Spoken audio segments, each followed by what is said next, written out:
주시는 하나님 말씀은 신약의 누가복음 6장입니다. 누가복음 6장 36절부터 38절까지의 말씀을 같이 찾겠습니다. 신약성경 99면에 있는 누가복음 6장 36절부터 38절까지 석절 말씀인데요. 36절부터 오늘은 한 목소리로 함께 읽겠습니다. 시작.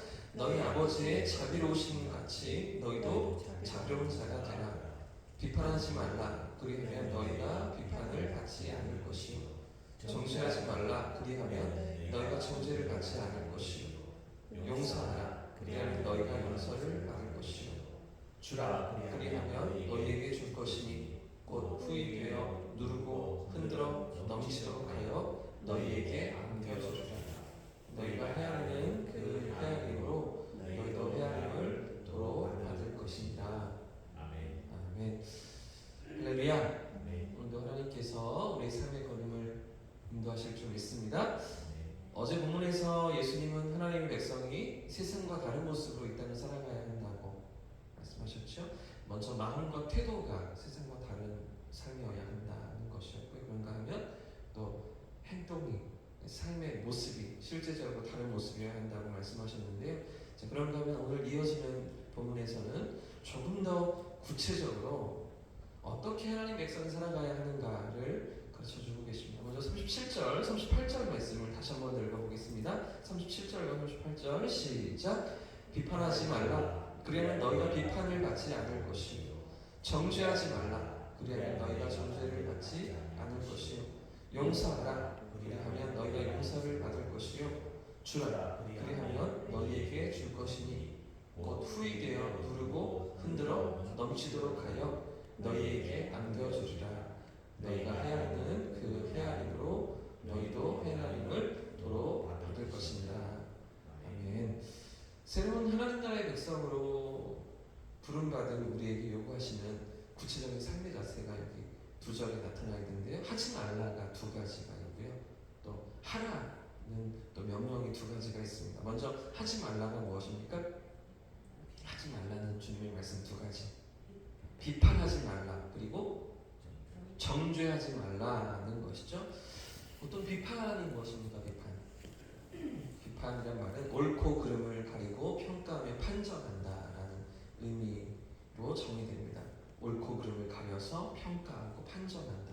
이런 의미가 비판인 것이죠. 그러나 오늘 본문에서는 이 비판이 조금 더 부정적인 어감으로 사용되고 있습니다. 다른 이의 잘못을 지적하는 거죠. 그렇죠?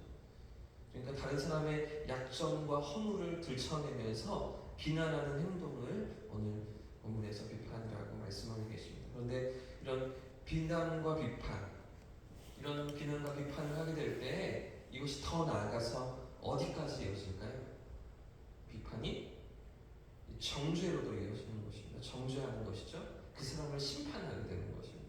내가 재판관이 되어서 내가 하나님 자리에 앉아서 상대를 심판하고 판결을 내리면서 정죄하게 된다는 것이죠. 지금도 제가 잊혀지지 않는 일이 하나가 있는데요. 저희 집 큰아이가 5살 때였습니다. 지금도 그렇지만 첫째는 늘 동생에게 상실감이 있잖아요. 그래서 엄마 아빠를 뺏겼다는 상실감이 첫째들에게 늘 있는 것 같은데요. 이 둘째가 3살쯤이 되었고 이제 어느 정도 자기 주장이 생기고, 그러니까 이 3살과 5살짜리가 싸움이 끊을 날이 없는 겁니다. 늘 이렇게 투닥투닥하고 막 때리고 꼬집고 이런 일들이 일어나는데 잘 타일러보아도 안 되고, 그렇죠? 첫째는 좀 서운해서 동생을 또 이렇게 또 때리기도 하고 꼬집기도 하고, 둘째는 그것 때문에 또 울고 또 엄마한테 이르고 또 그러면 또 언니가 혼나고. 자, 그러던 어느 날 제가 큰아이와 단둘이서 5살짜리랑 이제 아마 병원 다녀오던 때였는지 차 이렇게 운전하면서 저 옆에 태우고 그리고 이제 같이 이렇게 이동할 일이 있었는데, 그때 조심스럽게 제가 타이르면서 첫째에게 이렇게 말했습니다. 예본아, 네가 언니잖아. 그러니까 동생한테 양보해야지. 언니는 져주기로 하는 거야. 이렇게 제가 얘기를 했더니 그러자 큰 녀석이 저에게 뭐라고 했을까요? 운전하면서 제가 이렇게 이야기를 했는데 그 차 옆에 앉아서 그 차 안에서 5살짜리가 저에게 뭐라고 이야기를 했을까요? 네가 목사님이잖아! 이렇게 얘기했습니다. 지금도 뭐라고 했는지 잘 기억이 안 나요. 네가 목사님이잖아.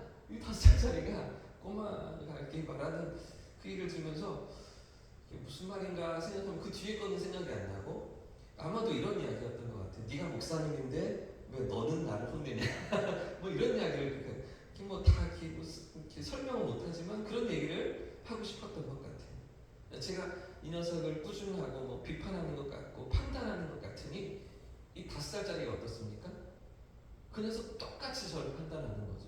네가 목사인데 너는 왜 그렇게 나를 비난하느냐? 그렇게 똑같이 반응하면서 그대로 저에게 되돌아왔던 것입니다.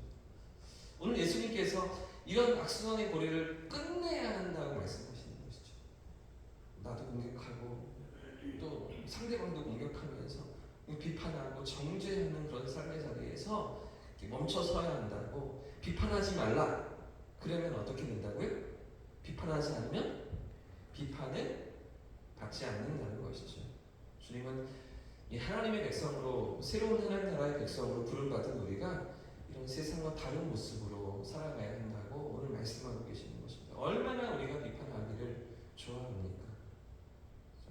비판이라고 말씀하실 때 우리가 말을 내뱉으면서 누군가를 평가하고 판단하는 일도 많지만 말하지 않고서도 얼마나 우리 속에서 자동적으로 나도 모르게 무의식 중에 그렇게 상대방을 평가하고 판단하며 비판하는 일이 많습니까?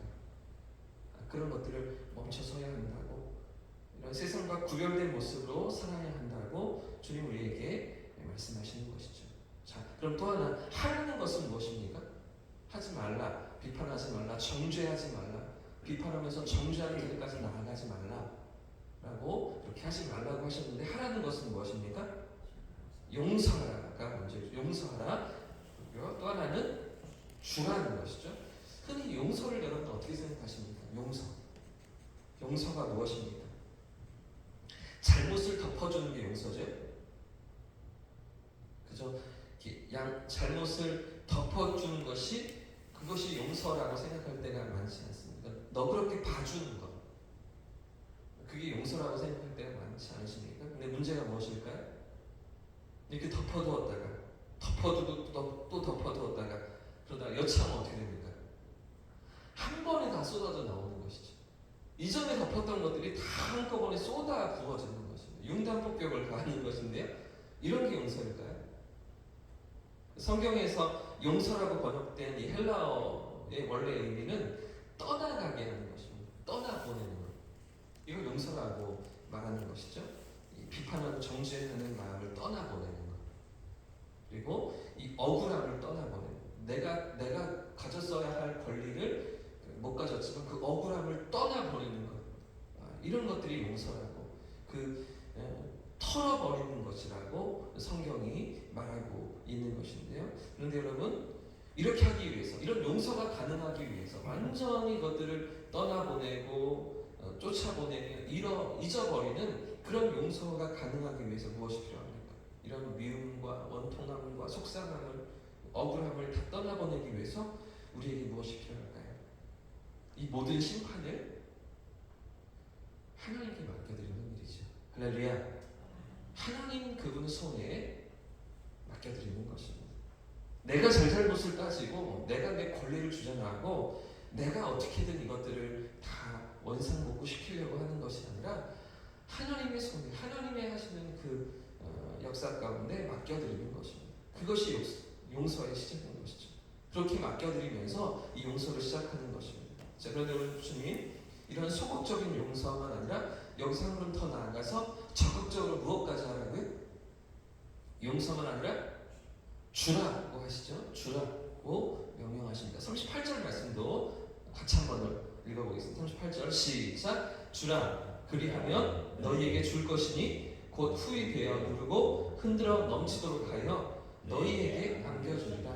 너희가 헤아리는 그 헤아림으로 너희도 헤아림을 도로 받을 것이다. 아멘. 소극적인 용서가 아니라 적극적인 무엇까지? 베푸는 용서까지.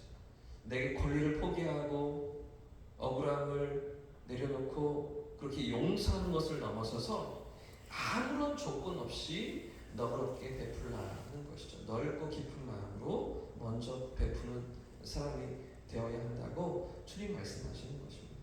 사랑하는 여러분, 우리가 이렇게 살아갈 때 하나님이 어떻게 갚아주신다고는 38절에 말씀하십니까? 주라 그리하면 너희에게 주신다고 약속하시잖아요. 이 약속을 정말 믿는다면, 이 말씀이 정말 진리임을 우리가 확신한다면 하나님 앞에서 이렇게 살아가는 것이죠. 하나님 앞에서 용서도 하고 하나님 앞에서 베푸는 것입니다. 왜 그런가 하면 작은 소자에게 베푼 냉수 한 것도 잊지 않으시는 우리 주님이시기 때문이죠.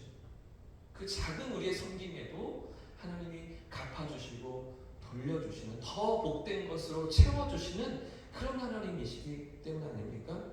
자 보십시오. 주라 그리하면 너희에게 줄 것이니 곧 후히 되어 누르고 흔들어 넘치도록, 그냥 주시는 게 아니라 더 풍성한 것들로 더 가득 채워서 하나님이 안겨주시겠다고 약속하시는 것입니다. 마태복음 10장 42절 말씀이 제가 아까 말씀드린 본문인데요. 또 누구든지 제자의 이름으로 이 작은 자 중에 하나에게 냉수 한 그릇이라도 주는 자는 내가 진실로 너희에게 이르노니 그 사람이 결단코 상을 잃지 아니하리라. 할렐루야. 여기서 예수님 두 번이나 강조하시는데요. 내가 진실로 너희에게 말한다. 이게 진리다. 이게 정말이다. 라고 말씀하시면서 이 사람이 결단코 절대로 상을 잃지 않을 것이다. 하나님 반드시 갚아주신다. 라고 두 번이나 강조하시면서 이렇게 우리에게 약속하시는 줄 믿습니다.